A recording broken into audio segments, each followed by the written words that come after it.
வணக்கம் நேயர்களே. இன்று நவம்பர் மாதம் 5ஆம் தேதி, ஐப்பசி 19ஆம் தேதி, பௌர்ணமி நாள். இந்த பௌர்ணமி ரொம்ப விசேஷமான பௌர்ணமி. இது சிவனுக்கு உரியது. இந்த நாளில் எல்லா சிவாலயத்திலும் அன்ன அபிஷேகம் செய்வாங்க. இது ஏன்னா சிவபெருமான் ரொம்ப உஷ்ணத்தில் இருப்பார். அவர் உஷ்ணம்தான் அவர் உடம்பே மொத்தமே. அதனால தான் அவருக்கு அபிஷேகத்தை பண்ணுறாங்க. எப்போவுமே சிவனுக்கு அபிஷேகம் பண்ணுவாங்க. அவர் அபிஷேக பிரியர். பெருமாள் அலங்கார பிரியர். அவருக்கு ஒரு தைலக்காப்பு செலுத்திட்டு பால் ஊற்றி அபிஷேகம் பண்ணிவிட்டு அலங்காரம் பண்ண ஆரம்பிச்சிடுவாங்க. சிவனுக்கு அப்படி இல்லை. எல்லாத்தையும் பால், தேன், இளநீர் எல்லாத்தையும் போட்டு அபிஷேகம் பண்ணுவாங்க. ஏன்னா இவர் அபிஷேகத்துக்கு விரும்புவர் இவர் தான். இந்த அபிஷேகத்தை நம்ம பார்த்தோம்னா நமக்கு ரொம்ப நன்மைகள் சேரும். கோடி லிங்கம் பார்த்ததுக்கு உண்டான பலன் கிடைக்குமா ஒரு முறை பார்த்தா. இந்த கோடி லிங்கம்ன்றது பங்காரப்பேட்டையாண்டது ஒரு 25 கிலோமீட்டர் தூரத்தில் ஒரு கோடி லிங்கம் பெரிய கோயில் இருக்குது. அதில் நிறைய லிங்கம், குட்டி குட்டி லிங்கம், பெருசு பெரிய லிங்கம் நல்லா இருக்குது வடிவமைப்பு. இன்றைக்கி அங்கே ரொம்ப விசேஷமாக இருக்கும்.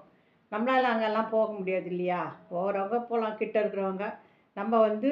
நம்ம வீட்டுக்கிட்ட இருக்கிற அருகாமையில் இருக்கிற ஒரு சிவாலயத்தில் போய் இந்த அன்னாபிஷேகத்தை நம்ம பார்த்தோம்னா கோடி லிங்கத்தை தரிசித்த ஒரு புண்ணியம் நமக்கு கிடைக்கும் வாழ்நாளில். இதுக்கு அரிசி முன்னாடியே கோயிலுக்கு கொடுக்கணும்னு நினைக்கிறவங்க முன்னாடியே இப்போ ஒரு 3 மணிக்கு தான் ஸ்டார்ட் பண்ணுவாங்க சாப்பாடு வெடிக்கிறதுக்கு. அப்போவே ஐயரை பார்த்து நம்ம பச்சரிசி எடுத்துகிட்டு போய் கொடுத்துட்டோம்னா அவங்க அதை நெய்வேத்தியம் பண்ணி சிவனுக்கு சாத்திடுவாங்க. இந்த பச்சரிசி கொடுக்கறதுனால என்னன்றது உங்களுக்கு நல்லா தெரியும். எறும்புக்கு கூட பச்சரிசியை கொஞ்சம் தூள் பண்ணி கீழே போட்டோம்னா எறும்புகள்லாம் வரும். அந்த எறும்புங்க சாப்பிட்டதுனாவே நம்முடைய பிறவி பயன் தீரும்.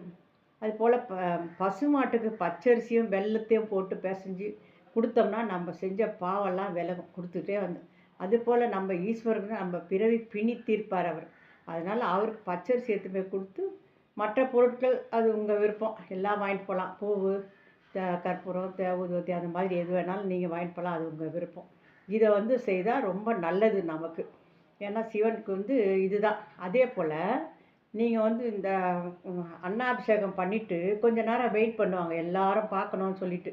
சில கோயிலெல்லாம் மறுநாள் தான் கலைக்கிறாங்க. சில கோயிலெல்லாம் ஒரு 2 ஹவர் 3 ஹவர் வச்சுருப்பாங்க. ஏன்னா எல்லாரும் பார்க்கணும். எல்லாம் பார்த்து முடிச்சுட்டு யாரும் எல்லாம் பார்த்துட்டேன்னு சொன்ன உடனே கலைச்சிடுவாங்க. கலைச்சிட்டு மறுபடியும் அவருக்கு தண்ணி ஊற்றி அபிஷேகம் பண்ணி அலங்காரத்தை பண்ணி பூஜை காட்டி அந்த சாப்பாட்டை தயிர் ஊற்றி கலக்கி எல்லாருக்கும் பிரசாதமாக கொடுப்பாங்க. இதை வாங்கி சாப்பிட்டா நல்லது. நமக்கு நோய் தீரும், பிரச்சனைகள் தீரும், பாவங்கள் விலகும் அப்படின்னு. அதனால் நம்ம இந்த பிரசாதத்தை வாங்கிக்கணும் தான் நல்லது. நம்மளுக்கு கடைசி வரைக்கும் அன்னத்துக்கு குறைவு இருக்காது. இந்த அன்னாபிஷேகத்தை பார்த்துட்டு இந்த அன்னத்தை நம்ம பிரசாதமாக வாங்கி வீட்டுக்கு நம்ம சாப்பிட்டா நமக்கு கடைசி வரைக்கும் அன்னத்துக்கு பஞ்சம் இருக்காது. அதனால் கண்டிப்பாக இன்றைக்கி எல்லோரும் முடிஞ்ச வரைக்கும் சிவன் கோயிலுக்கு போய் இந்த அபிஷேகத்தை தயவு செஞ்சு பாருங்கள். எல்லாருமே பாருங்கள். இதை தவற விடாதீங்க. இது வருஷத்துக்கு ஒரு முறை தான் வர்றது. இப்போல் சித்தர்களுக்கு இன்றைக்கி உகந்த நாள். இன்றைக்கி குருநானக் ஜெயந்தி இருக்குது.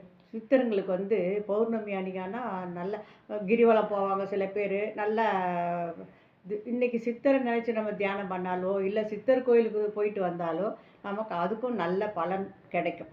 நன்றி. வாழ்க வளமுடன்.